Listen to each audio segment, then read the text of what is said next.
pratiques de très bonne gouvernance, à des pratiques à être considéré comme un modèle d'état de droit et de démocratie. Ce n'est pas un hasard si nous étions jusqu'à la semaine dernière, si nous étions encore sur cette liste. Mais je vais m'attarder sur la décision en fait, de l'OFPRA parce que en réalité, ça nous laisse des ressentis. Des ressentis du moment où, à la société civile, les efforts que nous fournissons au quotidien sont pour éviter ça. Je pense aussi que le jeu de la coopération internationale au Bénin ici, c'est aussi pour ça. Et le dialogue constant entre le Bénin et les mécanismes onusiens et bientôt régionaux, c'est aussi pour ça. C'est pour éviter ça que nous nous investissons tant en tant qu'acteurs non gouvernementaux au niveau national, OSC, en tant qu'acteurs de coopération internationale, et aussi le gouvernement même s'investit. Donc ça ne se comprend pas que nous nous retrouvions là avec une telle décision. Ça suppose tout simplement que... Une instance comme l'OFPRA, comment ça prend une telle décision? Non, vous avez bien suivi, vous avez bien lu aussi les déterminants. C'est les leviers principaux, c'est les éléments d'état de droit. Et je ne suis pas là en train de révéler un secret. Le chef de l'État lui-même, dans son entretien avec Jeune Afrique, a admis qu'il y a eu des reculs. Alors la question, ce n'est plus pourquoi ces reculs, est-ce que c'est logique, nous sommes dedans tout le temps, nous autres, la société civile, dans le plaidoyer, en train vraiment de fustiger, de vouloir accompagner, de vouloir faire corriger, de susciter le dialogue au plus haut niveau, que ce soit à Genève ou ailleurs. Mais vous voyez, la question fondamentale maintenant, c'est est-ce que nous sommes décidés à l'interne, que ce soit OSC, que ce soit gouvernement, que ce soit acteur de coopération. Parce que vous voyez, même la France, parce que la décision de l'OFPRA, quoi qu'on dise, c'est une institution française. Voyez-vous. Et cette décision vient en fait en aval. Nous aurions aimé qu'en amont, par le jeu de la coopération, la France travaille, dialogue. Est-ce que dans l'homme, il n'y a pas eu des... Pour que nous n'ayons pas, c'est-à-dire, la finalité, ce n'est pas, en fait... d'arriver à ces... Nous, on ne triomphe pas de ça. Justement, la décision n'est pas venue après peut-être des remises à l'ordre dans l'homme. Non, bon, écoutez, l'État est souverain, pas de remise à l'ordre. C'est pour ça que je parle de dialogue. C'est-à-dire, je pense que ce soit la France, les États-Unis, l'UE, et que ce soit d'autres coopérants, c'est-à-dire, le dialogue pouvait vraiment, un peu comme nous essayons de faire avec le gouvernement, on pouvait vraiment empêcher ça. C'est-à-dire, ce n'est pas lorsqu'on a fini. Est-ce que vous avez vu la Côte d'Ivoire, le Burkina, le Mali et qu'on soit sur cette liste? Non, parce que c'est des pays très instables. Vous voyez, ce que nous aurions inspiré, c'est que le jeu de la coopération empêche le Bénin d'aller là. Que le dialogue constant, c'est-à-dire de la société civile, que le dialogue constant des coopérants sur place avec le gouvernement nous évite ça. Cela vous laisse de ressentir, dites-vous, mais est-ce que au finish, ce n'est tout de même pas une manière de porter votre combat à l'international, vous qui n'avez pas réussi à vous faire entendre à l'interne? Non, la finalité de cette affaire-là, c'est quoi? C'est que si demain vous êtes touchant du bois, vous êtes menacé, vous pourriez tout simplement être facilement admis, et voilà, et à résider en France, et en considération de ce que votre pays n'est pas du tout sûr. Mais écoutez, moi j'ai pas le souhait, on ne travaille pas pour que les citoyens se retrouvent aux frais en France. Non, non, justement. C'est pour ça que je dis, les efforts de la société civile, les efforts des acteurs de coopération sur place devraient permettre à tout citoyen béninois d'être à l'aise chez lui. Chez lui, mais pas en France. C'est-à-dire, je ne vois pas d'intérêt dans cette décision-là. Il n'y a pas d'intérêt. Il n'y a pas d'intérêt dans ça. Pour nous, ça, on ressent ça comme un échec. Parce que, et je pense même que la France elle-même doit prendre ça comme un échec. Parce que le jeu de la coopération, les peuples sont amis sur les principes. Les peuples sont amis sur les principes. Si vous voyez l'Union européenne au Bénin, c'est sur la base des principes portés par Bruxelles. Voilà. Si vous voyez la France amie avec le Bénin, c'est sur la base de ce que tout le monde connaît de la France. Un peuple épris de la liberté, des droits de l'homme, tout ça, ainsi de suite. C'est ça. Donc, c'est ça qui devait triompher. Et non les conséquences de l'échec de ces principes-là chez nous. Et donc, c'est une... franchement, tout ça pour ça, tant de combats pour que le Bénin soit déclassé à ce niveau, et tant de combats pour que désormais, en fait, c'est-à-dire on soit perçu comme un pays moins sûr. Je pense que chacun de nous devrait encore retrousser les manches, que ce soit les OSC, que ce soit les acteurs de coopération sur place, que ce soit le gouvernement, on devra retrousser les manches pour retrouver, c'est-à-dire pour redonner notre blason de pays modèle, de droit et de démocratie, tout simplement. Voyez-vous, les États qui ne sont pas sur cette liste-là, ça n'a rien changé dans ces pays-là. Vous voyez la crise en Côte d'Ivoire, vous voyez la crise au Mali, vous voyez l'insécurité au Burkina, ainsi de suite. Ce n'est pas le fait de rendre le pays moins sûr et qui fait que vous avez, disons, une rectification des politiques. Partout où ça a été, il faut éviter de toucher le fond de l'abîme. C'est ça en fait. C'est-à-dire, cette descente dans l'abîme, c'est ça qu'il faut éviter. Mais une fois dedans, mais les gens s'y complaisent. Oui, mais vous parlez de la Côte d'Ivoire. Au point même, c'est-à-dire de faire des comparaisons négatives. Vous parlez de la Côte d'Ivoire, vous parlez du Mali, mais est-ce qu'il ne faut pas comprendre cette décision de l'OFPRA comme quoi le gouvernement béninois est devenu une insécurité, en tout cas en matière des droits de l'homme, en matière des droits humains pour ses citoyens simplement? Oui, mais cela s'en déduit, mais encore une fois, c'est-à-dire, en fait, on n'est pas dans une posture curative, on est dans une posture préventive. Tout ce que nous avons fait depuis 4 ans, que ce gouvernement-là est sur place, depuis plus de 4 ans, c'est pour éviter d'en arriver là. Tout ce que nous avons fait, essayant de dialoguer, essayant d'accompagner, essayant d'appeler au dialogue au plus haut niveau, au niveau international, c'est pour éviter ça. En fait, on n'a pas beaucoup communiqué dans les médias, à la télé ou à la radio, partout dans tout ce que nous faisons. Mais le gouvernement sait que nous l'avons amené à répondre au plus haut niveau, devant de grandes instances, de tout ce qui aujourd'hui maintenant amène, en fait, à prendre cette décision-là. Et nous aurions aimé que les uns et les autres soient ouverts d'esprit. Nous aurions aimé qu'au lieu d'aller faire ce dialogue-là au plus haut niveau, hors du pays, que ce soit même pas le jeu de la coopération, que ce soit plus régulier sur place ici. Parce que ce n'est toujours pas intéressant de se retrouver là. Il faut avoir des ouvertures de dialogue. Il faut avoir des possibilités de corriger le tir.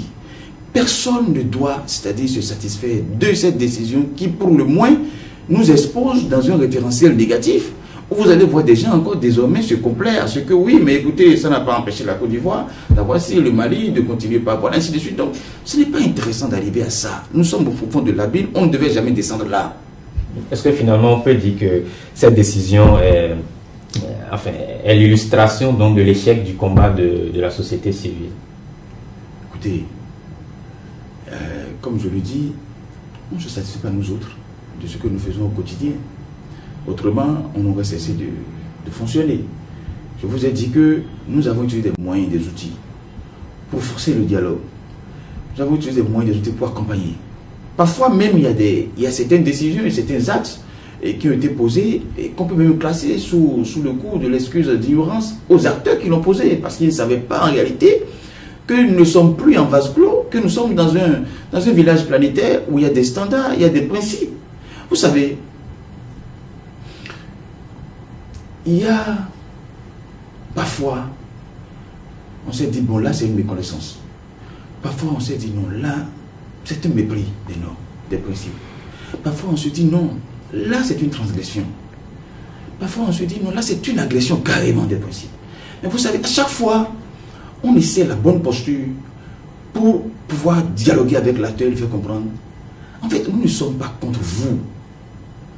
Parce que ceux qui ne comprennent pas, la dialectique qui a prévalu jusque-là, c'est quoi? C'est qu'on dit, nous sommes prêts à sacrifier les droits d'une minorité qui réclame les droits civils et politiques pour satisfaire les droits d'une majorité et en proie, c'est-à-dire aux besoins relativement aux droits socio-économiques.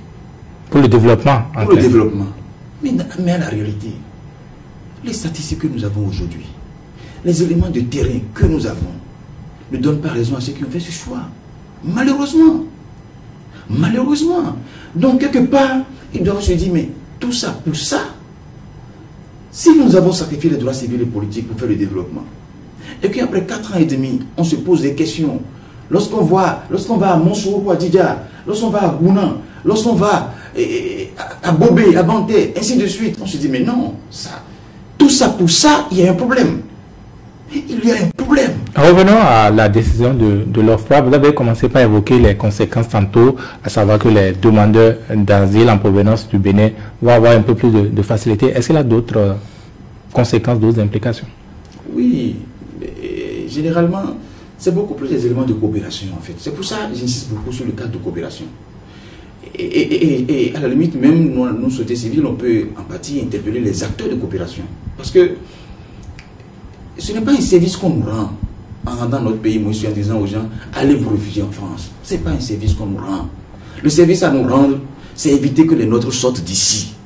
C'est insister sur les principes dans le dialogue. Ça, c'est en amont. C'est en amont. Là, on n'y est plus là. Non mais écoutez, on n'est pas fataliste. Vous avez vu que c'est une décision, c'est-à-dire transitoire. On peut encore corriger le tir. On peut encore corriger le tir. C'est pour ça que je dis, nous pouvons encore corriger le tir. Oui, parce que ces acteurs qui sont là, quand vous prenez l'UE a des principes de dialogue basés sur la gouvernance et l'état du droit. Quand pour les Américains, c'est encore plus exigeant. Quand vous prenez les États eux-mêmes, les leviers d'interaction, c'est-à-dire, je ne pense pas qu'on puisse tous croiser les bras sur la violation, la transgression, l'agression des principes. Et après, c'est comme ce que oui, mais voilà, je peux aller me reposer en France parce que je suis menacé chez moi. Mais non, c'est pas ça la finalité. On n'a jamais travaillé sur des civils pour que les gens se retrouvent en France à l'aise. Non, on travaille pour que les gens se retrouvent à l'aise chez eux, au Bénin, et non ailleurs. Et nous allons continuer par travailler au respect, à la célébration des principes. Nous allons poursuivre l'interaction triangulaire entre acteurs de coopération et gouvernement pour revenir sur le bon chemin. Nous autres, nous sommes trop attachés au modèle démocratique du Bénin. Nous sommes trop attachés au modèle démocratique du Bénin. Même si ça se conjugue par certains déjà au passé, nous sommes trop attachés à ça pour laisser ça partir. C'est une descente aux abîmes que nous n'allons pas, c'est-à-dire entériner. Nous sommes dans la logique, en fait, d'endiguer le mal. On ne peut pas croiser les bras. Dans l'interaction constante que nous avons avec ces différents acteurs, tant de coopération que gouvernementaux, pour nous retrouver, en fait, au fond de l'abîme. Pas possible. On n'est pas fataliste. On peut encore retrousser les manches. On peut encore, c'est-à-dire insister sur d'autres leviers. Nous sommes actuellement en train d'explorer toutes les pistes possibles. Mais ce n'est pas possible. Vous savez, certains disent, même pour aller plus loin, parce qu'on parle de la civile et politique, la liberté de choisir en démocratie. On va y revenir avec Ganaro, mais est-ce que, tout comme l'OFPRA, il est possible, il en existe des instances ailleurs dans peut-être d'autres pays, peut-être au niveau de l'Union africaine ou de l'ONU, qui peuvent ainsi dénoncer, ou enfin prendre des décisions du moins qui traduiraient, n'est-ce pas, cette descente en matière de défense des droits de l'homme au Bénin? Il y a eu assez de décisions. Le problème au Bénin, c'est que, et ça je ne jette pas une pierre dans le jardin des journalistes, mais c'est que ça fait partie des préoccupations que j'ai avec la zone des médias. Il y a eu beaucoup de productions. Mes collègues d'Amnesty ont balancé beaucoup de capsules depuis quelques années. À Changement Social, nous avons publié beaucoup de rapports. Le Bénin a été à des examens aux Nations Unies, a sorti de recommandations fortes.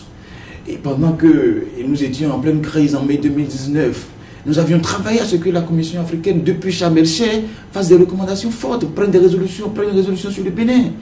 Nous avons travaillé à ce que la société civile au niveau régional s'adresse en fait à l'Union africaine par rapport au Bénin. En fait, des alertes depuis un certain temps. À sortir de prises de position claires de la communauté internationale, au niveau régional et au niveau onusien.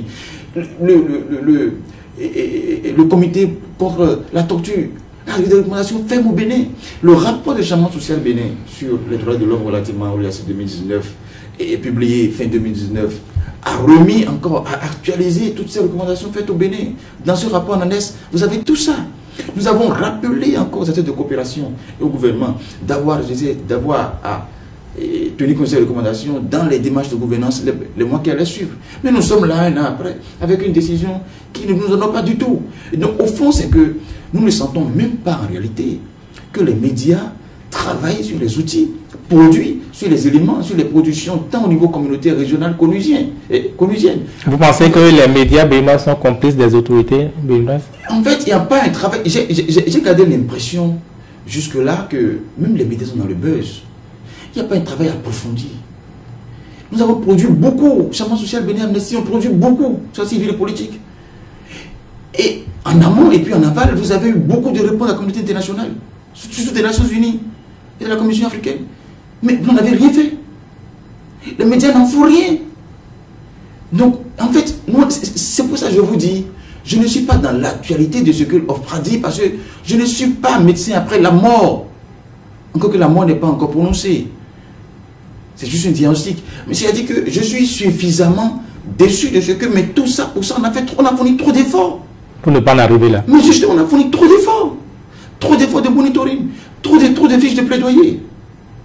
Donc la question c'est, maintenant après, encore une fois je vous dis, ceux-là qui mesurent l'activisme, sur Facebook, sur les groupes WhatsApp, ou à la télé, la radio, ils n'ont rien compris. Ils n'ont rien compris. L'activisme en droit de l'homme, il y a beaucoup de leviers que malheureusement les médias ignorent et nous interpellent parfois même à tort. Il faut aussi distinguer l'activisme en droit de l'homme à la société civile de l'activisme politique. Je ne suis pas activiste politique. Mes collègues, que ce soit Amnesty International, ne sont pas activistes politiques. Il faut que les médias apprennent à distinguer les outils d'activisme. Quand on est dans la société civile, quand on est dans le droit de l'homme et quand on est en politique. Et donc, nous avons travaillé à rester à notre place et à, pédagogiquement, inviter les acteurs à nous reconnaître tels que nous sommes et à récupérer les extrants de nos efforts. Malheureusement, ça n'a pas été compris. Que ce soit vous, des médias, que ce soit les acteurs politiques, que ce soit les acteurs gouvernementaux n'ont pas compris. Ceux qui nous ont un peu compris, les acteurs de coopération, qui ont un peu compris nos démarches. Hélas, le Bénin est parti à plusieurs conventions. Le Bénin s'est revendiqué à chaque fois membre d'une communauté régionale, d'une communauté internationale de principe, mais malheureusement peu célébrée dans ce pays. Vous savez, après certains aveux suffisamment simples et clairs du chef de l'État dans son entretien avec Jeune Afrique, j'ai vu même peu de médias reprendre des morceaux pour travailler avec. Il y a juste eu le buzz sur des éléments en fait qui ne nous intéressent pas. Mais il y a des éléments clés dedans sur lesquels nous devrions travailler. Quel élément a retenu votre attention, par exemple, que les médias ont oublié? Nous devrions, en fait, la comparaison qu'on fait entre liberté, droits de l'homme et développement est une comparaison qui ne tient pas. Les droits de l'homme sont indivisibles. L'individu qui ne participe pas à la satisfaction de ses droits économiques, sociaux et culturels expose ses droits à la corruption. C'est lorsque le citoyen qui a des droits créances, dès lors que vous avez dégagé les ressources publiques, vous avez mis en place une agence, vous avez mis en place, vous avez élaboré un projet, dégagé des ressources, mis en place une agence, une équipe projet, je ne sais quoi, dans un ministère, pour satisfaire ses droits économiques, sociaux et culturels, dès lors que vous avez fait ça, et qu'en amont, le bénéficiaire, le citoyen, la cible, n'est pas sujet de droits, créances, n'est pas titulaire de droits, créances sur ça, avec tout ce qui l'accompagne comme élément d'exigence, comme élément, c'est-à-dire, ce droit sera soumis à détournement, à corruption, à trafic d'influence, à un peu de tout. En fait, c'est pour ça que parfois nous sommes perplexes, nous nous disons, mais est-ce que ce n'est pas une méconnaissance? C'est-à-dire, la bonne foi est là. La volonté politique est affichée depuis 4 ans. Vous avez les moyens qui ont été levés, ils ont levé assez de ressources. Le gouvernement. Mais oui, mais cette opposition entre droits de l'homme, liberté et développement, ça ne tient pas du tout. Et c'est pourquoi 4 ans après, en termes d'impact social, ils n'ont pas les résultats. Et il y a eu également, je le disais, ce rapport de la Commission béninoise des droits de l'homme qui a été présenté au chef de l'État. Officiellement, on ne connaît pas encore le contenu, du moins ce n'est pas encore rendu public, mais pour le compte rendu fait dans les médias notamment, comme vous l'avez constaté durant toute cette semaine, eh bien c'est que ce rapport est favorable aux droits de l'homme, est favorable au gouvernement, aux efforts du gouvernement. Donc tout le contraire du discours que vous avez tenu juste là. Non, il ne faut pas, s'il vous plaît, il faut pas ramener les efforts de la commission à quelques phrases ou à quelques minutes de vidéo et je dirais opportunément diffusé sur des réseaux sociaux ou sur des sites officiels. Donc il s'agit d'une manipulation, selon vous? Non, je ne dirais pas ça, le mot est trop fort. Mais je pense qu'on peut, les Béninois peuvent attendre à voir le rapport. Vous avez lu le rapport? Vous avez ce privilège? Je ne suis pas autorisé à mentionner le contenu du rapport et en violation de la démarche décidée par la commission. La commission, toute préséance due, et même si c'était vraiment tardif, à notre avis, a quand même attendu que le chef de l'État reçoive le rapport. Et là maintenant, ils sont dans une démarche d'assurer la diffusion avec les autres institutions de la République, après revenir en fait aux autres corps de la République, et progressivement, la diffusion se fera par rapport au contenu. Donc je me garderai en fait d'exprimer ou bien de parler du contenu, même si de façon cette coïncidence d'agenda, ça vous a interpellé aussi? Mais au fond, il y a une chose importante que les Béninois doivent, pourraient garder à l'esprit. Ni Amnesty, ni Changement Social Bénin, ni la Commission n'auraient en fait l'apanage de la vérité en matière de droits de l'homme. Et vous savez, le monitoring et le rapportage en matière de droits de l'homme obéissent à des principes. Et vous avez des principes selon la typologie, la catégorie, la spécificité du droit. Vous avez des principes qui sanctionnent les actes des États. Et donc de ce point de vue, il ne faut pas vraiment, et la commission ne fera pas un miracle. Je ne pense même pas que le rapport de la commission soit en déphasage avec tout ce qu'Amnesty a eu à publier, tout ce que CSB, Changement Social Bénin a eu à publier. Mais quand on lit les médias ces derniers temps, c'est pas l'impression qu'on a. Parce que le rapport, c'est encore une fois, je vous dis, ne ramenez pas le travail des 11 commissaires durant des mois dans la douleur et sans ressources même. Parce qu'en 2019, ces gens n'ont pas eu un seul copec, qui n'ont pas eu un seul stylo. Vous avez dit tout à l'heure que le gouvernement a levé des fonds. Ne ramenez pas, ils ont levé des fonds pour le PAG, j'avais dit. Donc ne ramenez pas en fait les efforts de ces vaillants commissaires et à quelques bouts de phrases, ou à quelques minutes. Mais pour l'instant, il ne s'en offusque pas, visiblement. Opportunément diffusé. C'est une institution. C'est une institution qui a une démarche. Et encore une fois, vous savez, une institution respectable, et que ce soit ONG, que ce soit institution de la République, les médias ne doivent pas exercer une pression sur nous au point où on manque de méthode. Oui, mais c'est trop lourd comme méthode, ce que vous avez là. Donc ce qu'il y a, c'est que... Non, c'est pas trop lourd. En face, vous voyez la machine du gouvernement. Non, parce que... Non, ce que je veux dire, c'est quoi par rapport à la diffusion du rapport, par rapport aux informations qui devraient... En fait, c'est quoi? Même, je venais de vous dire que, en tant qu'ONG, avec tous les risques que nous prenons, parce qu'on a moins de protection que les commissaires de la commission béninoise. Mais, avec tous les risques que nous prenons, pour vous produire, pour être à disposition des informations, pour que la communauté internationale se positionne sur le Bénin, et qu'il ne reste en fait que votre implication pour que le plaidoyer soit vraiment efficace. Avec tous les efforts que nous fournissons, nous ne sentons même pas que je sois récupéré comme cela se doit. Ce que vous auriez aimé, c'est que moi, Ramé Ganaro, je me retrouve avec ma page Facebook suffisamment animée, avec des capsules que je balance chaque jour pour tirer sur le gouvernement, et là ça fait buzz, ou bien que je sois tout le temps sur je ne sais quelle radio, sur quelle, c'est pas ça l'activisme. C'est pas ça l'activisme. Donc nous avons l'obligation aussi de vous amener à comprendre comment nous fonctionne. En droit de l'homme, lorsque vous êtes dans le plaidoyer en droit de l'homme, tant au niveau national, communautaire, régional qu'international, vous n'êtes pas dans la démarche. Oui, mais ici, on parle des choses concrètes, des faits et des négations de faits.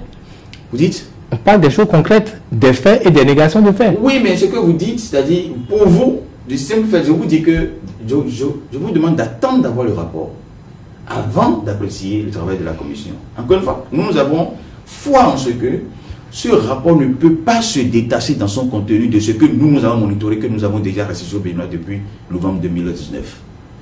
Ça ne va pas se détacher de ce qu'Amnesty a restitué au Bénin. Ce n'est pas possible.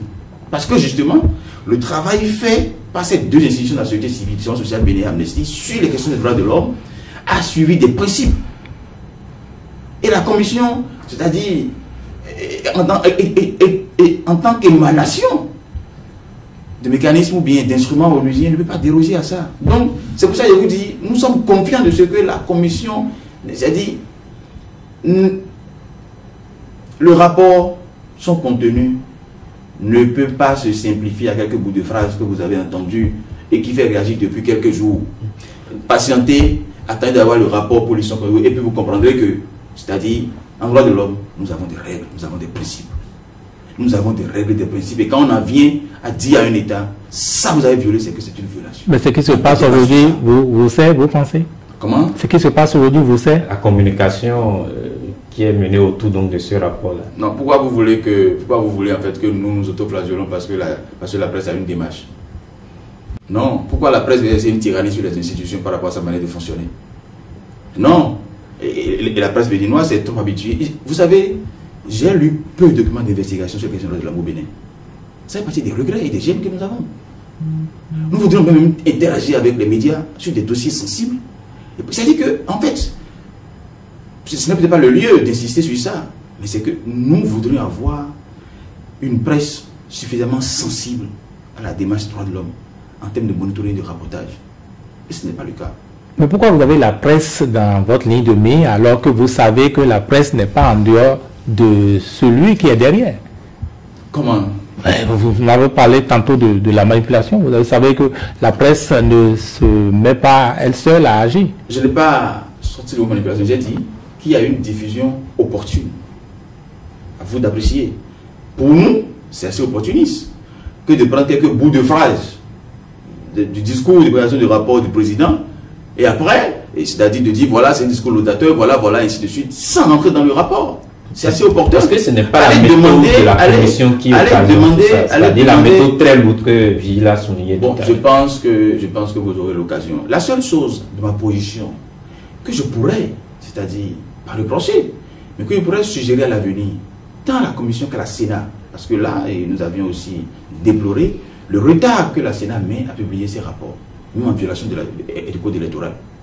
Vous savez, il y a des processus sur lesquels, lorsque vous les monitorez, il est important, dans un délai suffisamment raisonnable, de verser dans l'arène publique vos observations, votre rapport, pour que les prochains cycles de ces exercices puissent tenir compte en fait de vos observations. Le rapport de 2019 de la Commission, ayant suffisamment travaillé sur le contexte préélectoral, électoral et post-électoral 2019, aurait gagné c'est-à-dire en utilité, si vraiment sa publication avait été... Est-ce que ça également, c'est la loi qui l'inspecte? Non. Puisque il en est de même, la loi n'a prescrit que la démarche de préséance. Si vous permettez... Mais le timing, c'est-à-dire après, c'est-à-dire qu'on soit en 2020 et que le rapport soit disponible en octobre 2020, je pense que c'est des éléments sur lesquels la Commission, certainement, c'est-à-dire, va revoir, en fait, ça, parce que ça aurait été intéressant même que ce rapport influence le cycle électoral des élections communales que nous avons déjà, c'est-à-dire, bouclé. Et donc, la Sénat aussi n'est pas épargnée. La Sénat a sorti son rapport sur les élections 2019 tardivement. J'ai dû envoyer maintes lettres, maintes relances, c'est-à-dire itératives, pour vraiment avoir ce rapport-là. Et quand Et c'est pas normal. Même pour la Sénat, c'est même pire, c'est que c'est en violation du délai prévu par la loi que la Sénat a mis ce rapport sur les élections 2019. Et donc, et ça par exemple, par rapport à la Sénat, je n'ai vu, c'est-à-dire aucune presse, aucun média travailler sur ce manquement et de la Sénat par rapport, c'est-à-dire procession légale relativement à l'application du rapport et des élections. Vous n'avez rien fait sur ça. Donc, c'est pour vous dire, pourquoi est-ce que vous voulez généralement, vous cherchez souvent les proies faciles. Ouais, là, on tire sur la commission, c'est les OSC, on tire sur les OSC. Vous pensez que les médias sont... Alors que même quand on prenait le cas de la Sénat, c'était une violation flagrante de la loi. Vous pensez que les médias sont plus... Je n'ai même pas senti qu'on sortait d'une élection où, miraculeusement, des gens étaient élus dans des circonscriptions électorales ou dans le rapport de la Sénat, vous lirez même que le scrutin n'a pas pratiquement eu lieu. Ça devrait intéresser de voir maintenant ce rapport-là. Comment est-ce que la Sénat a rapporté les situations de terrain par rapport aux violations, par rapport c'est-à-dire aux dégâts des violences électorales et suite, et comment on a pu... Ce rapport, c'est le rapport qui va intéresser tout acteur. Mais en tant que la société civile a fait pour aider la presse dans ce domaine-là. Écoutez, vous savez, il ne faut pas... La presse a d'abord pour vocation. Nous n'avons pas un pouvoir malheureusement. Et c'est en cela que nous sommes très jaloux de votre pouvoir, vous. On vous appelle quatrième pouvoir. Les OSC sont à quel pouvoir? Vous pensez que c'est un pouvoir réellement? Non, mais franchement, même si parfois on vous classe, c'est-à-dire on dit les médias sont dans les OSC, ainsi de suite, mais en réalité, c'est-à-dire, le pouvoir qu'on vous donne, si nous on avait ça, on ferait beaucoup mieux. Nous ferions beaucoup mieux. Vous êtes très amer avec les médias, comme si les médias étaient plus en fait que le pouvoir, que les acteurs que vous dénoncez. Je vous dis très franchement, même là où nous sommes, tout ce que la dirigeante de Ofra, là où nous sommes arrivés là, si nous avions eu des médias suffisamment dynamiques et qui avaient fait leur travail et qui avaient accompagné certains élans de la société civile dans leur mission, parce que votre mission de base c'est d'informer, pas de communiquer d'abord, c'est d'abord d'informer. C'est important. Mais les médias ont quitté pratiquement l'information pour la communication. Les différents rapports sur et là, je n'ai pas raté l'occasion le 26 novembre lorsque nous lancions le rapport justement de CSB par rapport aux élections 2019. J'ai manqué l'occasion de rappeler aux journalistes que c'est avec un pincement au cœur que je devrais travailler sur leur situation alors que même ils sont murés dans l'inertie. Et vous pensez que ce que vous dénoncez en dehors de ce que vous avez dénoncé tantôt, à savoir que la dynamique désormais c'est mettre une croix sur les droits de l'homme et en avant le développement? Nous n'avons, écoutez, nous n'avons pas encore dit ici maintenant qu'il y a une volonté affichée de mettre une croix sur les droits de l'homme. Nous avons juste dit qu'il y a un exercice dangereux de mettre dans la balance les deux, alors qu'en réalité les deux sont indivisibles. Et ce qui nous satisfait, nous, la société civile, notamment le droit de l'homme, c'est que la manœuvre du gouvernement montre ses limites par rapport aux finalités escomptées. C'est dans cela que, c'est avec certitude qu'en 2017, de ma position, j'avais dit à des acteurs influents du système, vous avez une bonne vision, vous aurez les moyens pour ça, mais avec cette méthode, vous n'atteindrez pas la cible efficacement. Je les ai mis en garde. Je les ai mis en garde. Parce que, vous savez, les États qui sont, les pays scandinaves, et certains États même champions en Afrique, qui ont réalisé les droits comme société culturelle. Mais, quand bien même on leur reproche des éléments sur la civilité politique, mais ces pays-là africains, sinon en Europe, il n'y a pas de souci par rapport aux pays du Nord, par rapport aux pays scandinaves. Mais, il y a un minimum de standards respectés par rapport au desk. Mais ici, vous avez une dialectique qui dit, mais oui, les droits, les libertés, trop de libertés, tout ça, ainsi de suite, mais il faut mettre les libertés en veilleuse pour faire les droits, mais dans la réalité, la démarche même pour aller au droit de la société culturelle est une démarche qui ne permettra jamais à ce gouvernement de réaliser ça dans ces conditions-là. Et ça, on s'est permis de leur dire trop tôt. Là où nous sommes actuellement, nous sommes encore dans une position de pouvoir dire, ils ne sont pas en train d'arriver à bon port par rapport à la concrétisation de ce qui les a amenés à mettre en veille les droits de l'homme, les droits civils et politiques. Parce que les droits de l'homme, pas sur la civile politique, le droit de l'homme, c'est un tout. Et donc, nous sommes pour la célébration de l'indivisibilité des droits de l'homme. C'est-à-dire la séparation qu'on fait entre, on dit, bon voilà, on peut satisfaire une partie et laisser l'autre partie. Vous comprendrez clairement que, à explorer un peu les modèles de démocratie, que ce soit dans les pays de l'Europe du Nord, vous comprenez clairement que, d'abord, c'est pas à diviser. Et en plus, les outils, les critères de performance en matière de droits de l'homme, généreusement mis à disposition des pays par les Nations Unies, lorsqu'ils sont suivis, vous avez une croissance suffisamment inclusive et vous avez un développement humain durable. En fait, c'est pour ça que parfois on est perplexe, on dit bon, est-ce que ce qu'ils font, c'est pas le fruit peut-être d'une méconnaissance, c'est pas le fruit peut-être. En fait, c'est-à-dire que nous sommes prédisposés encore à accompagner. Parce que l'ambition de réaliser les droits et comme société culturelle pour les citoyens est une ambition noble. Il vous faut aller à Bobé, voir les gens manquer d'eau, même de sources d'eau peu fiables, pour comprendre le problème que vous avez. Et ça également, c'est les droits de l'homme. Il vous faut aller à côté ici, à Vabé, pour comprendre la misère des gens. À côté ici, pour comprendre la misère des gens. En fait, lorsqu'on veut réaliser ces droits, c'est noble, c'est une ambition noble dans le pays que de vouloir réaliser ça. Mais encore une fois, la démarche, elle n'est pas bonne. Il se trompe sur la méthode. Si pour satisfaire, si pour sortir les gens de la misère, ils n'ont pas compris en fait que la participation de ces gens, la présentation des cibles et des acteurs à travers la pleine jouissance de leurs droits civils et politiques contribuerait à leur finalité, ils se trompent lourdement. Lourdement. Et c'est pour ça que je dis, je ne suis pas là pour célébrer des zones de l'OFRA. Je ne suis pas là pour acculer le gouvernement par rapport à ce que, bon, voilà, vous avez sacrifié les droits de l'homme. Parce que pour moi, j'ai l'impression que nous avons en fait des acteurs de bonne foi, mais qui se trompent. Qui se trompent de démarche.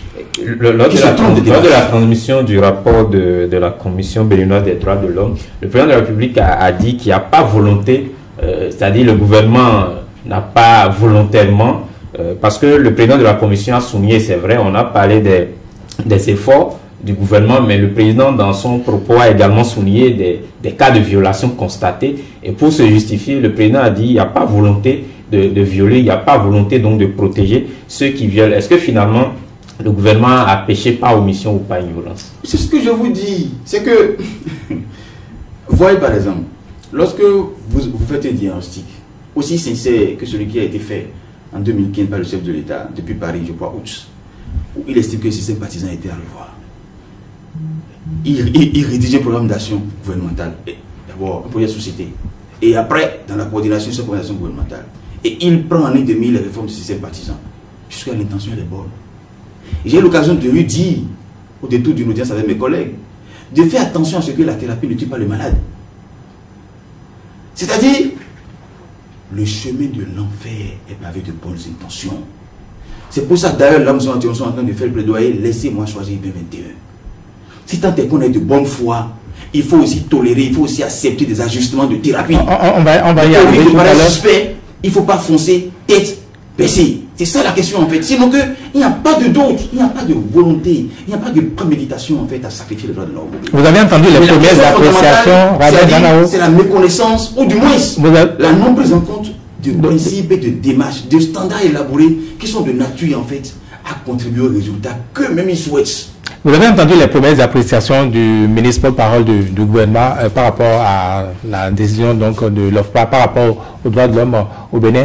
Est-ce que ça vous rassure que, eh bien, comme vous dites, le gouvernement est en passe de revoir les choses, d'améliorer les choses d'ici 12 mois? Je vais vous dire, j'ai généralement, avec tout le respect que je dois à ce gouvernement et dans son unicité par rapport à la charte du gouvernement, parfois nous sommes confus. Nous sommes parfois confus des déclarations et des prises de parole d'autorités gouvernementales qui parfois se contredisent, qui parfois se mettent en opposition, et même des aveux du chef de l'État, qui parfois... Je pense que de plus en plus nous sommes même plus portés vraiment à capitaliser ce que le chef de l'État dit, plutôt que... Parce que voilà, ça ne sert à rien même d'opposer le chef de l'État à ses collaborateurs, ou bien d'opposer en fait d'autres ministres à tel ministre, parce que l'autre travail d'ici, l'autre travail sur mes sujets sensibles. Et nous avons eu droit à des premières déclarations de cette même autorité, et après à d'autres déclarations, et d'autres collègues à lui, qu'on nous dira, ça là, c'est la déclaration officielle qu'il faut prendre, ça là, c'est ainsi de suite. Ou bien des fois, des sorties chefs de l'État qui carrément ne sont pas viennent carrément remettre en cause. C'est-à-dire, donc, je pense que nous ne pouvons pas, encore que nous sommes dans une démarche, disons, c'est ainsi de... parfois aussi, vous les conduisez, hein, vous-même devez dire, parce que il sort du conseil des ministres, et il a pour... Vous ne posez pas de questions sur les éléments qu'il a exposés par rapport au conseil des ministres, mais voilà, vous l'envoyez sur des questions, et systématiquement, bon, il essaye aussi, à mon avis, hein, d'improviser des réponses avec vous, et puis du coup, parfois... parce que c'est ce que nous refuse de faire avec vous, que lui fait souvent. C'est-à-dire, il rentre dans le jeu, dans le buzz avec vous, et puis voilà, vous avez une déclaration du ministre.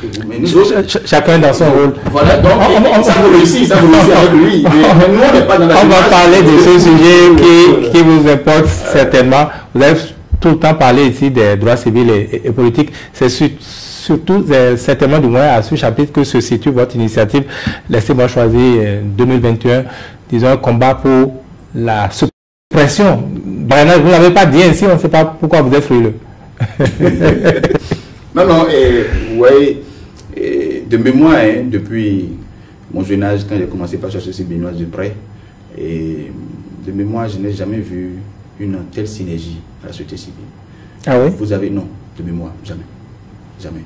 Vous avez la passive, vous avez déjà tous les réseaux pratiquement, tous les réseaux, toutes les structures au sein de la passive. Vous avez après Social Watch, Wilda, Frifonga, One, et les ONG thématiques comme Amnesty Social Bénin, et vous avez les jeunes à travers les blogueurs, vous avez SOS Civil, vous avez le réseau Femmes Paix Sécurité en Afrique de l'Ouest. Et vous avez, c'est carrément une totale synergie. Et on n'a pas Alcré, par exemple. Alcré est une ONG comme Changement Social. Pourquoi est-ce que je vous cite tant de plateformes, tant de réseaux, et vous revenez à citer l'ONG? Vous voyez combien... Non, parce qu'elle est sur cette thématique, mais on voit, elle s'est démarquée. En plus, je vais vous surprendre, parce que j'ai l'impression, vous savez, d'une part, à la première réunion du 15 juillet organisée, tout le monde était là, y compris Alcré, représenté. À la deuxième réunion organisée, en juillet, encore une fois, Alcré était avec nous dans les échanges. Et Alcré a contribué même aux réflexions, aux travaux, tout et tout. Et puis après, vous comprenez, le président Alcré a été clair avec vous, je crois, dans une sorte, je suis avec Cristal, je crois, où il avait été clair, il a dit, en fait, qu'il est pour le parrainage. Quand il a dit ça, nous avons compris en réalité qu'on ne s'est pas trompé en travaillant depuis le début avec Alcré, sur ce plaidoyer. Parce qu'en réalité, la société civile est pour le parrainage. Nous sommes pour le parrainage. Expliquez-nous alors votre démarche. Laissez-moi choisir 2021. C'est quoi exactement alors? Mais nous sommes pour le parrainage dans ce contexte-là. C'est-à-dire? On n'est pas pour le parrainage convenu par 100% de députés d'un bord dans un contexte sans dialogue. On n'est pas pour le parrainage qui, depuis juillet, est dans une confusion totale. Est-ce que le parrainage est institutionnel ou le parrainage est individuel? On n'est pas pour le parrainage qui, en réalité, ne peut même pas en fait aux citoyens d'aller choisir librement qui nous vient en 2020. Non, il faut, quand le président Alcré vous a dit clairement qu'il est pour le parrainage, il a compris qu'on n'a pas un problème. On n'a même pas de différent.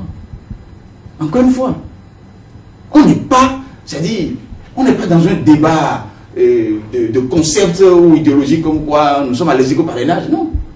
Même là où on est actuellement là, nous sommes encore porteurs de solutions, c'est-à-dire, on y reviendra si vous voulez, pour qu'en 2021, il y ait une démarche suffisamment inclusive. Le temps passe, qu'est-ce qu'il faut faire concrètement? Où est-ce que vous en êtes? Puisque vous êtes allé, vous avez vu, vous êtes allé à la Sénat, la Sénat vous a dit que la solution ne se trouve pas là. Vous savez, non, la Sénat a eu une démarche. La Sénat a rencontré les partis politiques d'abord, et encore une fois, qui sont restés, qui nous ont convaincus de ce que nous sommes sur la bonne voie, les partis politiques.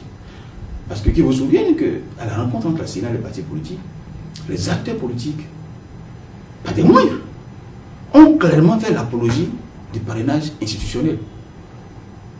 En estimant clairement qu'ils ne conçoivent pas que les élus soient détachés de leur parti et puissent faire en fait des parrainages dans l'anonymat. C'est ça qui vous pose un problème, vous. Suivez.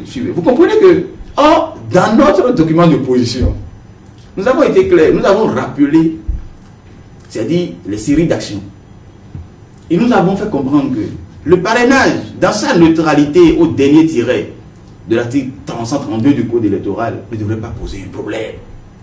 Mais lorsqu'en juin, en plein processus d'élection des maires, les arguments avancés au Parlement, les motifs exposés oralement, tant en plénière qu'aux journalistes, pour toucher la loi, c'est du genre. Mais non, nous savons pourquoi est-ce que les élus prennent leur liberté. C'est en perspective des élections de 2021. C'est pour parrainer librement comme ils veulent. Ça ne se passe pas comme ça. Il faudra qu'on les lise. C'est la discipline du parti. Tout ça, ainsi de suite.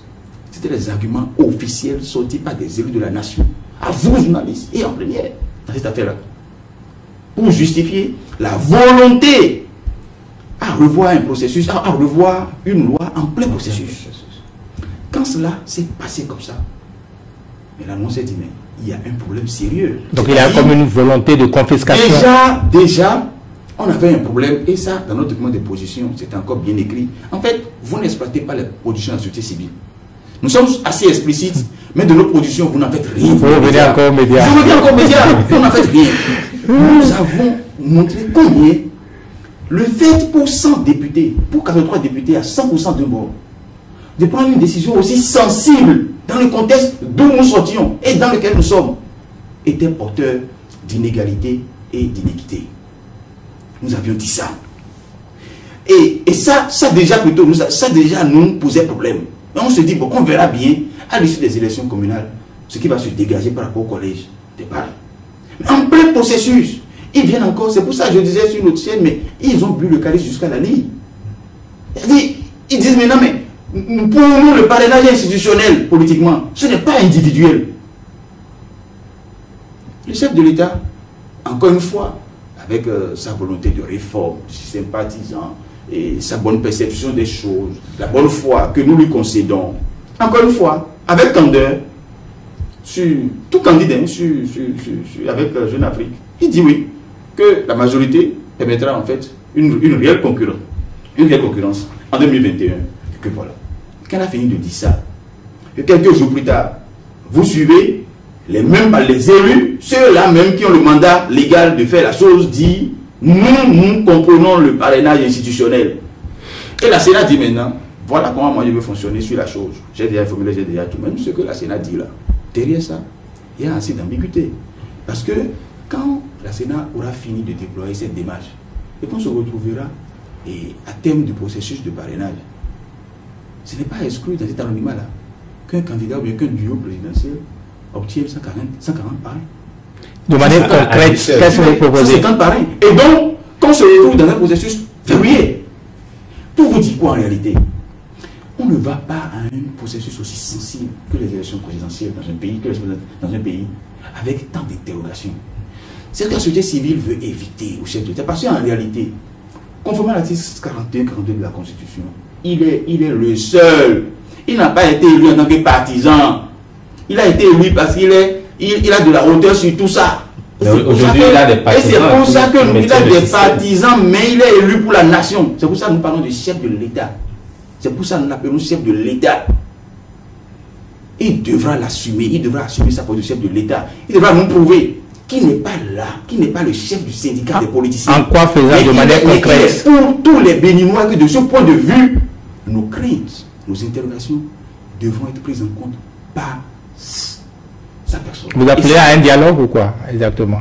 Pas un dialogue. Écoutez, si tant est qu'il tient à maintenir le parrainage, par exemple, on dit bon, vu les ambiguïtés, vu tout ce qu'il y a comme incertitude dans cette affaire-là, il faut tout simplement suspendre le parrainage pour 2000. À défaut de supprimer, suspendez pour 2021.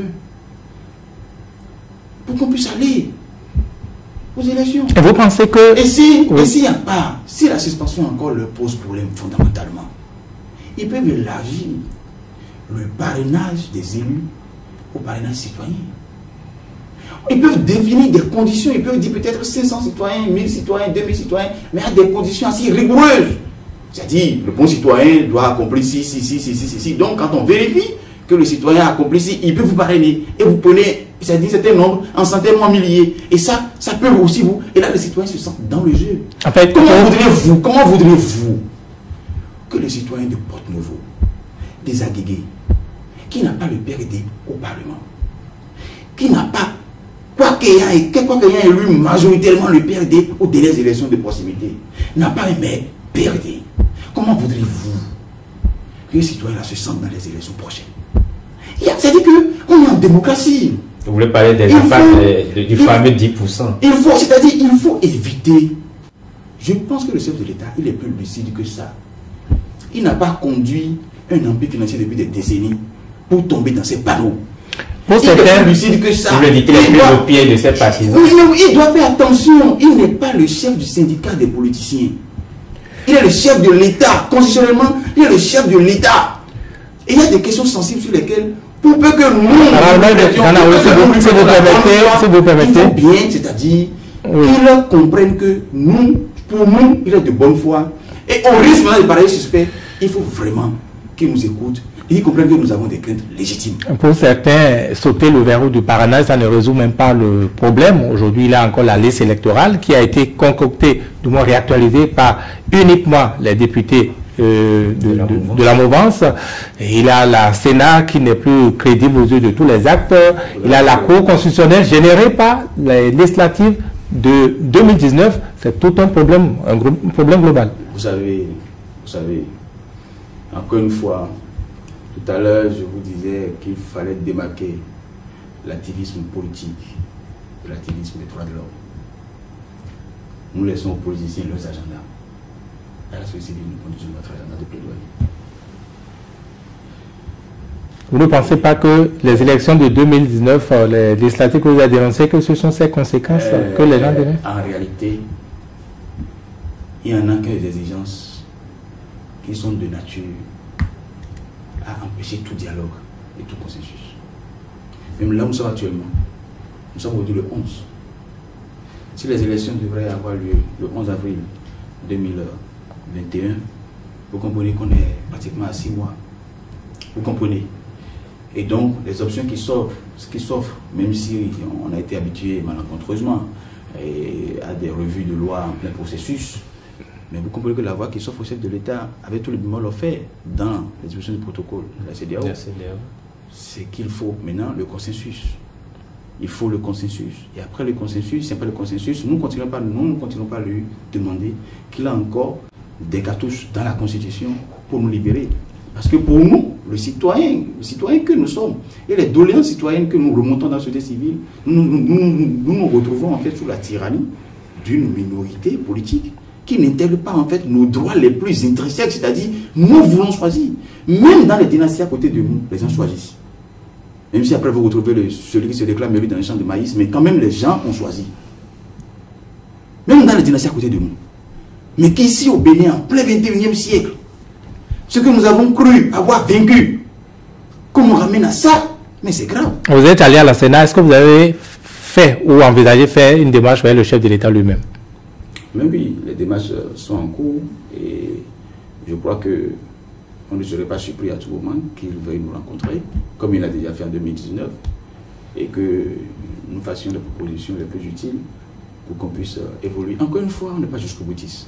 Si vous avez lu nos premiers messages envoyés le 3 septembre 2020, quand on a lancé le plaidoyer LMC 21, nous avions carrément demandé la suppression. Mais ici, je viens de vous dire, je viens de parler de suspension. Je viens de parler de la possibilité d'élargir le parrainage aux citoyens à des conditions données.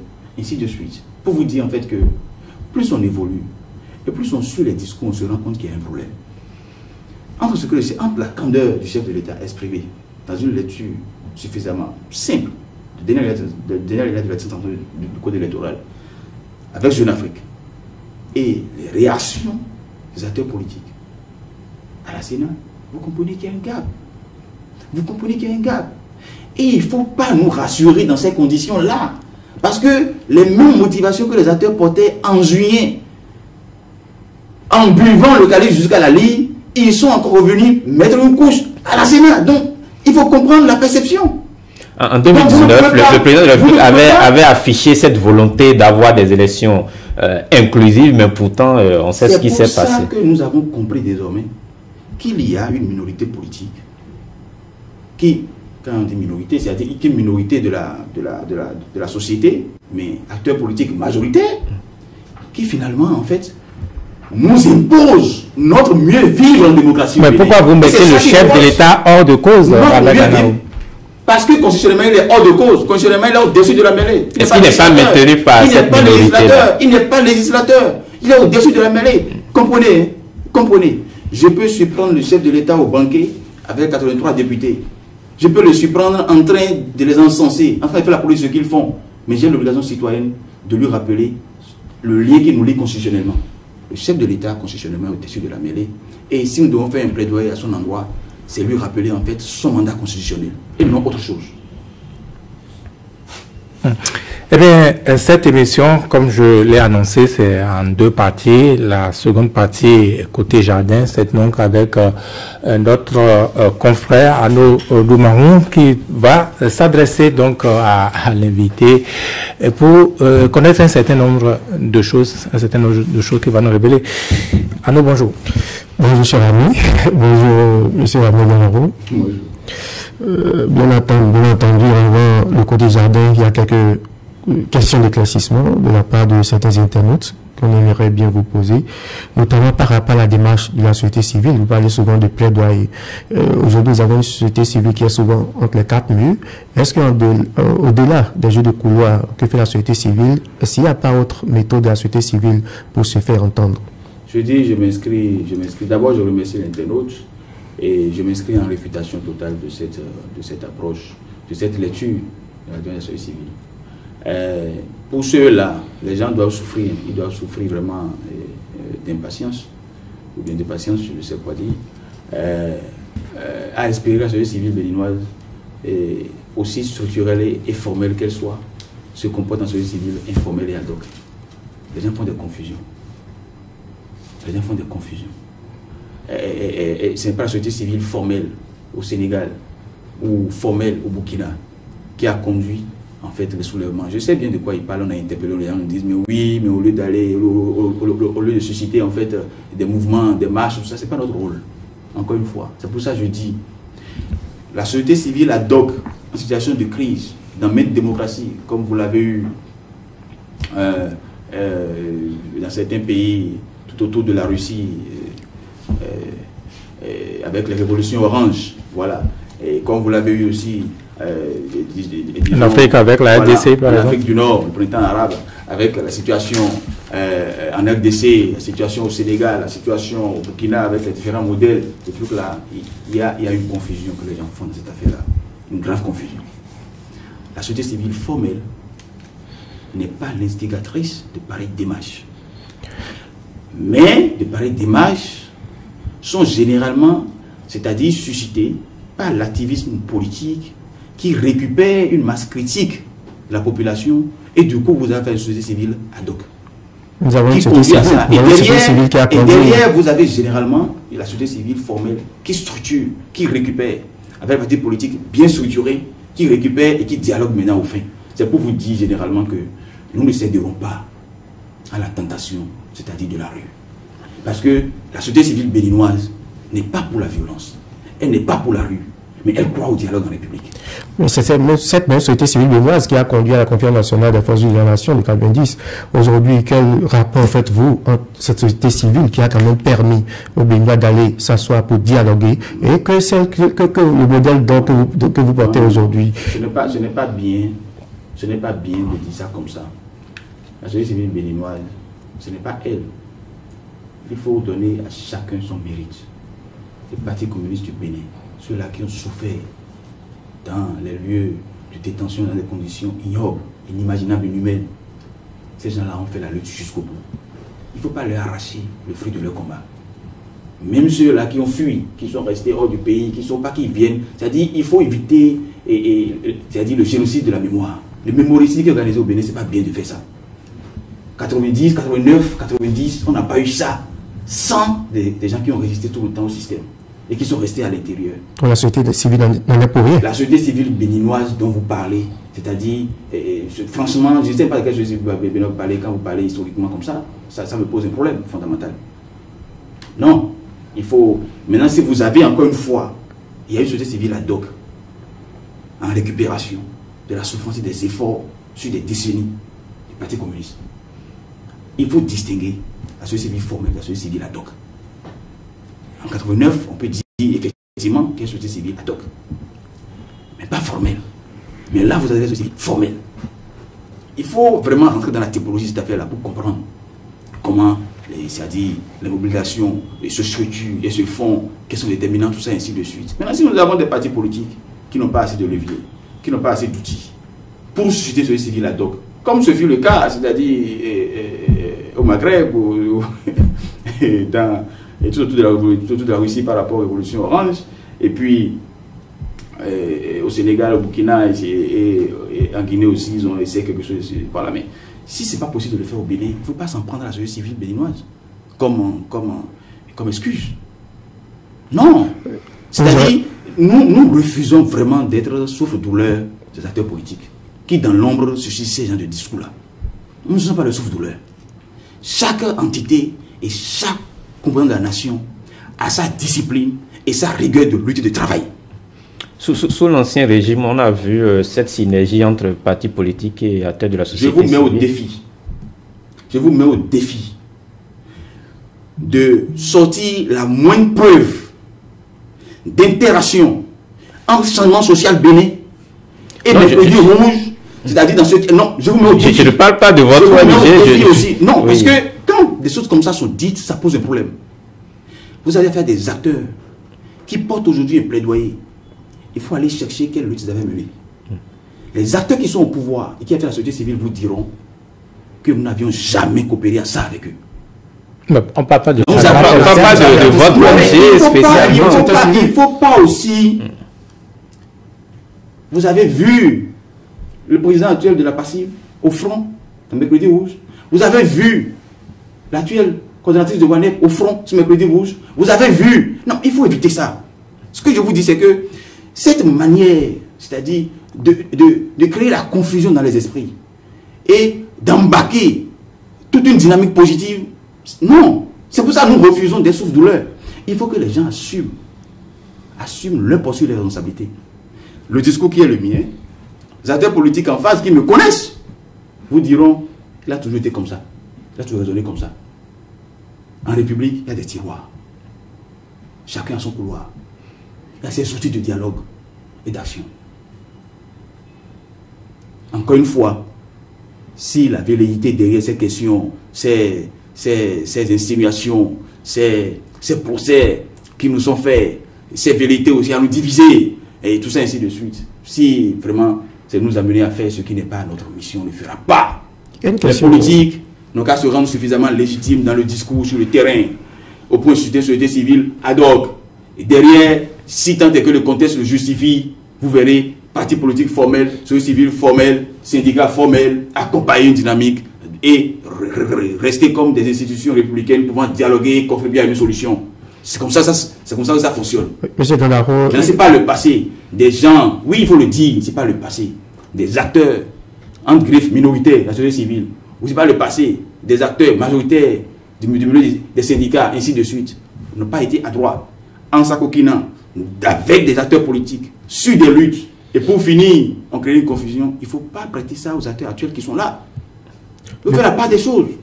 Le Bénin, vous avez compris. Le Bénin, depuis quelques années ou quelques mois déjà, est souvent cité en termes de recul de droits de l'homme, de démocratie. Vous avez suivi nos confrères de Jeune Afrique qui ont fait la question également au chef de l'État.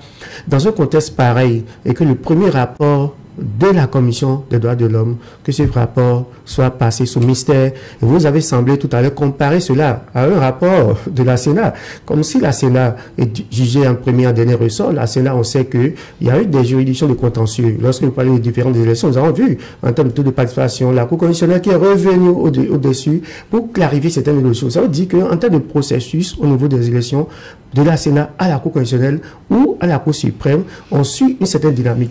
Mais qu'une commission, le premier rapport de cette commission, très attendu d'ailleurs, soit un mystère, qu'est-ce que cela réellement sous-entend? La loi leur a prescrit à la commission, je crois l'article 16, une démarche empreinte de préséance institutionnelle. Ils sont dans cette démarche de préséance institutionnelle. Après, je suis curieux. Je ne comprends pas votre tolérance vis-à-vis de la Sénat qui a mis coude sur rapport ou qui s'est muré dans l'inertie 8 mois après des élections en violation de la loi. Vous, des médias, vous n'avez pas été en mesure. C'est le réveil. Vous n'avez pas. Ah bon, donc c'est quand c'est contre les lois, quand c'est celui que vous vous réveillez. Mais quand c'est des institutions bien établies qui violent même les délais légaux, vous ne réagissez pas. Non, je ne suis pas. C'est-à-dire que je n'aime pas les démarches de poids de mesure. C'est pourquoi, franchement, je reviens encore à dire, avant la fin de ce mois, je ne trahis aucun secret. Vous aurez une large diffusion du rapport de la commission. Et je ne trahirai pas le contenu du rapport. Et j'ai aussi l'assurance que ce rapport n'est pas en déphasage. Parce que nous travaillons sur des principes. Il n'est pas en déphasage de ce que vous savez déjà et de ce que nous avions déjà servi. Et j'ai aussi l'assurance, et je vous invite aussi à ne pas ramener le travail de 11 commissaires sur une durée vraiment raisonnable, dans une période douloureuse où ils n'avaient même pas les ressources pour travailler. Pas ramener leurs efforts et leurs sacrifices. C'est-à-dire à quelques bouts de phrases. Oui, mais est-ce que ces phrases, diffusées, est-ce que ces phrases, encore une fois, dans un contexte où il y a même eu de tueries, est-ce que on peut féliciter un gouvernement, on peut féliciter le chef de l'État dans ce contexte-là? Est-ce que ça fait aussi sérieux lorsque vous avez une rédaction, lorsque vous avez une dissertation, que de mettre en lumière rien que la thèse et non l'antithèse dans la présentation de la rédaction? On peut faire le choix des mots. On peut choisir d'autres mots. Est-ce que vous avez eu l'intégralité du discours de la commission? Ce n'est pas juste. Ce que je dis, c'est-à-dire, vous ne faites pas œuvre utile en continuant pas à insister sur ces bouts de phrases, alors même que Les destinataires du rapport, le destinataire principal du rapport ce jour-là, si vous l'interrogez, il vous dira, mais franchement, dedans, il y a de la matière. Alors, je ne comprends pas. Nous allons glisser avec vous. Je ne comprends pas. Pourquoi est-ce que vous insistez dans ça? Nous allons glisser avec vous sur un volet un peu plus personnel, puisque les internautes également, et ceux qui nous suivent, aimeraient bien mieux davantage connaître Ramel Ganaro, un peu plus intimement, je dirais, un acteur pétri, un acteur confirmé de la société civile, un acteur engagé, dynamique, mais au-delà de ça, côté famille, qu'est-ce qu'on peut savoir de Ramel Ganaro? Non, je suis un homme heureux en famille, avec des enfants, une épouse. Je crois qu'en réalité, en termes d'accomplissement personnel, lorsque vous avez fini en réalité de vivre ou de subir parfois certains actes de gouvernance publique qui sont de nature à vous démobiliser ou à vous inquiéter.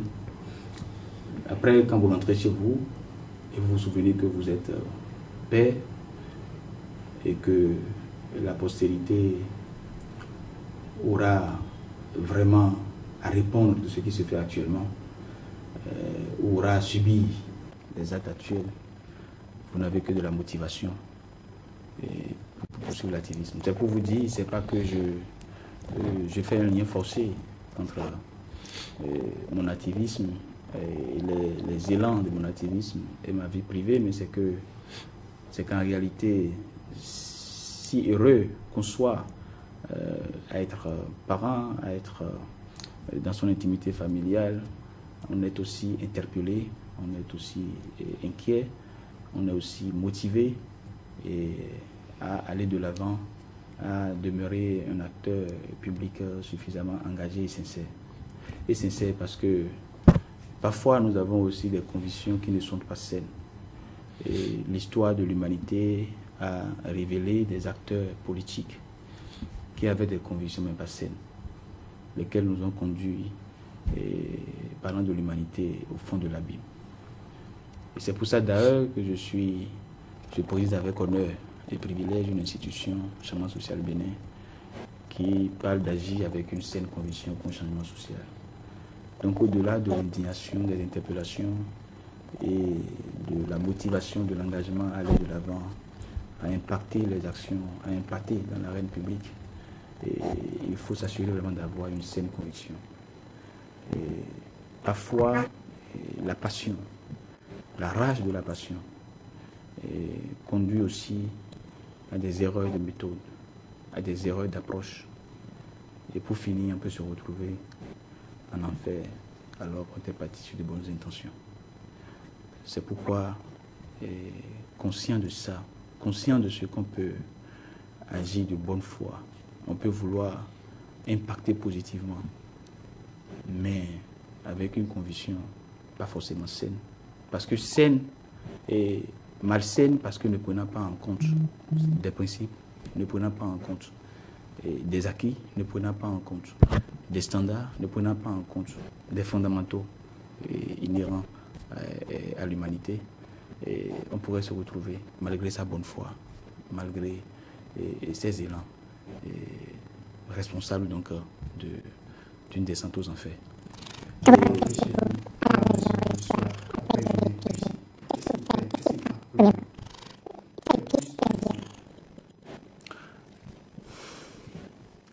Le premier plaisir, comme je vous le dis, c'est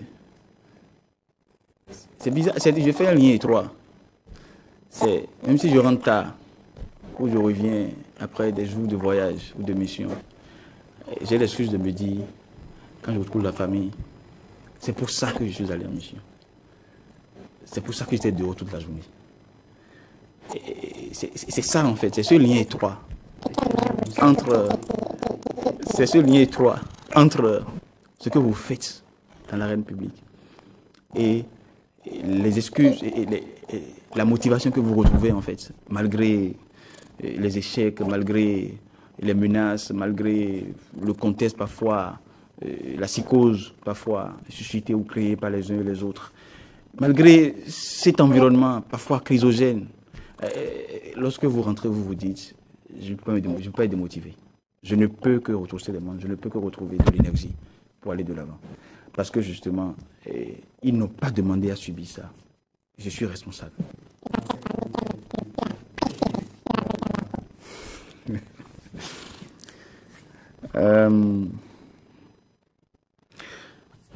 C'est vrai que nous avons malheureusement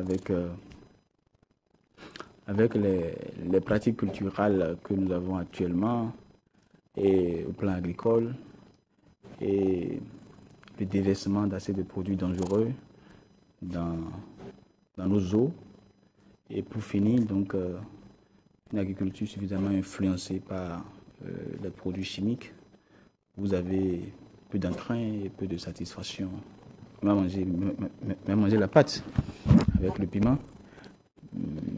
Mais ça demeure quand même le meilleur plat, même si nous aurions aimé quand même que, encore une fois, les réformes de gouvernance publique travaillent suffisamment à rendre notre agriculture plus naturelle, plus bio, que de subir les dégâts en fait de la production de certains autres produits agricoles qui ont une forte incidence sur la production vivrière en matière de qualité.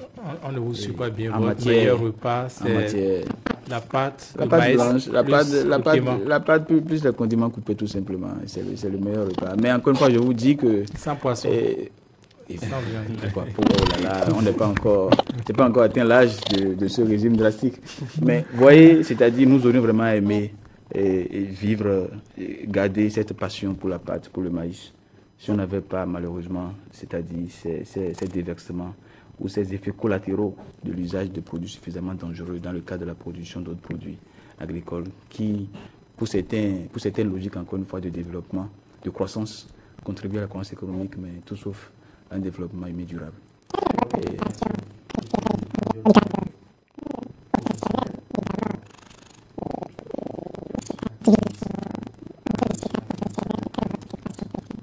Le contact et les échanges avec les plus jeunes que moi. Les plus jeunes que moi et les plus âgés que moi. Les plus âgés que moi, c'est vrai que nous avons assez de déceptions par rapport aux plus âgés relativement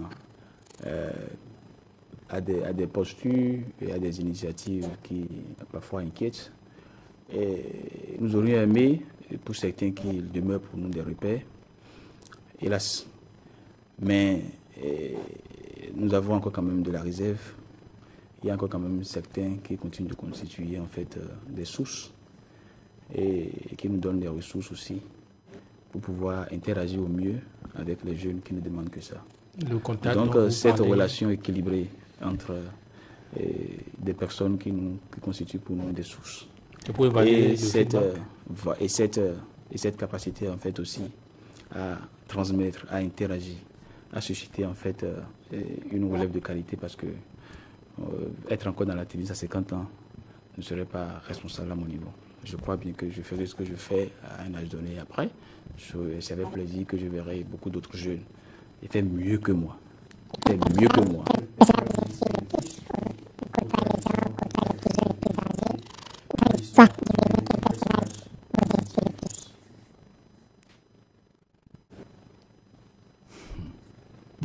Dans l'histoire du Bénin. Il n'en a pas en fait. Non, dans l'histoire du Bénin,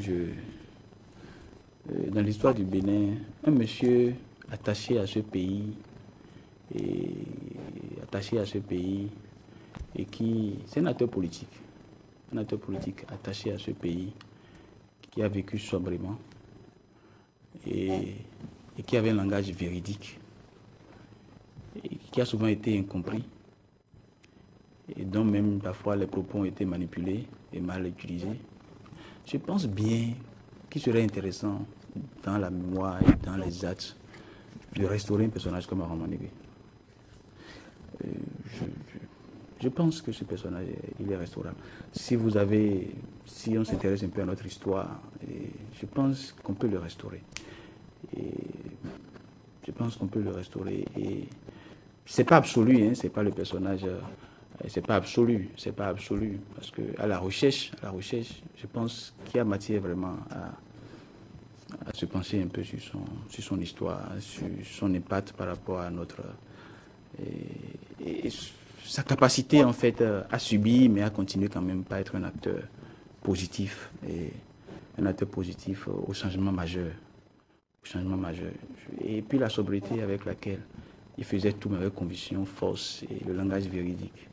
Je crois quand même que si peut-être les plus âgés qui l'ont côtoyé et qui sont maintenant aux affaires l'avaient suffisamment compris ou avaient suffisamment perpétué peut-être sa culture, sa conviction, la force de conviction qu'il avait, peut-être qu'on aurait fait quelque chose de mieux.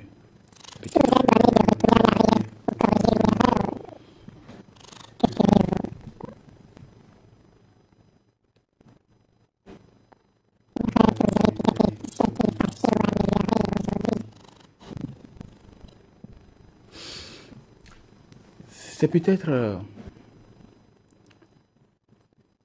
quelques années plus tôt la difficulté de compréhension que j'avais à travailler avec les plus jeunes que moi, parce que n'ayant pas eu la chance que j'ai eue en termes d'acquisition de savoir-être et de savoir-agir, j'ai peut-être trop fait de choquer plus d'un, dans ma manière, pas de les juger, mais de les aborder, d'interagir avec eux. Après, j'ai compris qu'ils n'étaient que le produit d'un système éducatif complètement démantelé, et qui n'étaient que les victimes d'un système qui a transmis peu en matière de compétences interpersonnelles, interculturelles, compétences pacifico-critiques, de citoyenneté, de civilité, et qu'en réalité, il fallait même célébrer leur intérêt à agir dans l'arène publique en tant qu'activiste, plutôt peut-être que en griffe de leur taper dessus à la première bêtise.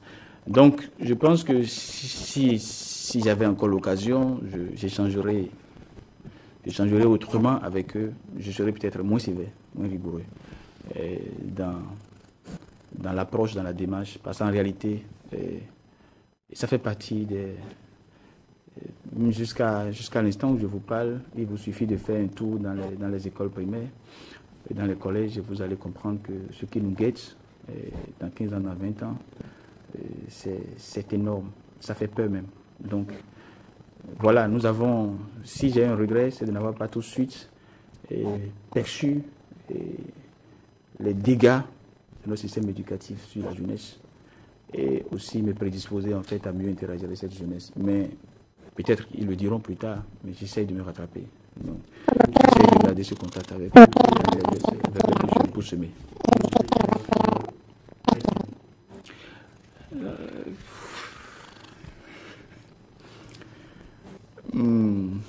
Je veux bien la garder secrète. Très bien. Un mot pour terminer cette émission, puisqu'on arrive justement à la fin. Non, je reviens vraiment. D'abord, je vous remercie pour l'opportunité. Et je reviens vraiment sur notre plaidoyer commun. Et d'abord, je salue et je remercie les responsables de maintes plateformes et réseaux qui vraiment sont préoccupés et qui ont remonté les doléances citoyennes par rapport à l'impasse qui se dessine par rapport à 2021. Et d'abord, je les remercie pour d'abord la relation et la synergie et l'indignation collective et l'interaction constante que nous avons. Et puis après, je réitère vraiment nos voeux de dialoguer avec le chef de l'État. Et nous avons vu en réalité que certains peut-être nous reprochent de n'avoir pas interagi directement avec le Parlement, mais vous comprenez au fil du développement en fait de ce débat et que de cette séance d'échange que le chef de l'État constitutionnellement demeure pour nous le seul acteur responsable. Une responsabilité sans faute, mais responsable du contexte et qui peut encore et en réalité, c'est-à-dire changer les donnes. Pour nous, jusque-là, elle est de bonne foi, mais au risque finalement de paraître suspect, ce serait intéressant qu'il intègre toutes les inquiétudes, toutes les interrogations que nous avons et qu'il dégage en fait des pistes d'ajustement de la thérapie pour que le malade ne finisse pas au tombeau.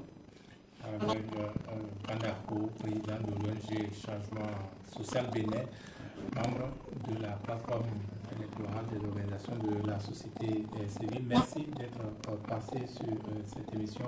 L'entente c'est ainsi fini, amis internautes. Rendez-vous dimanche prochain.